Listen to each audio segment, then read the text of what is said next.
I'm Dan Ackerman, and we are here taking a look at the Alienware 18, a very unusual computer indeed, in that it's a big 18-inch desktop replacement gaming system, and even most of the gaming laptops that we've seen this year have actually been this new breed of smaller 13-inch and 14-inch gaming systems, maybe the kind that you're going to plug into an external monitor and only use the built-in screen when you're traveling or when you don't want to bother with that. This guy, gigantic 18-inch 1920 by 1080 screen. This is primarily the display you're going to use. I can't imagine dragging this over to a TV and plugging it into an even larger screen, even though it does have HDMI and mini DisplayPort outputs.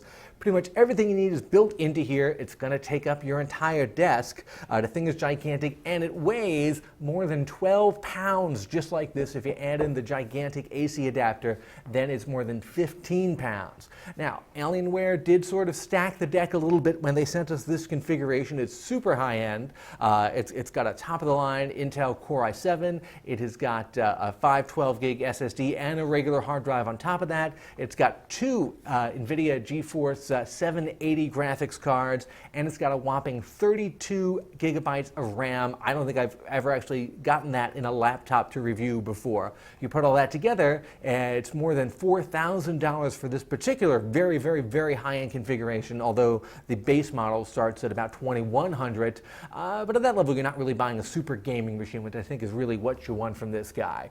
Now, we've got all the typical Alienware bells and whistles, the light-up touchpad, all the different lighting zones here and there, and the build quality and the construction, it's excellent because Alienware is part of Dell and they can afford to design and build these big gaming chassis, whereas if you get a gaming laptop from a boutique PC maker, it's generally an off-the-shelf body that they buy that's maybe not specially made for gaming, and they just cram all this high-end stuff into it. So that's the real advantage here. You get this big kind of matte black slab, maybe a little bit like the obelisk in 2001, just sort of lands on your desk, takes up the entire thing. If you're going to spend that much money, you certainly want to trick this out all the way up to the top, and we can play just about any current PC game cranked all the way up to the top levels. I was playing Battlefield 4 in Ultra mode, and it worked just fine.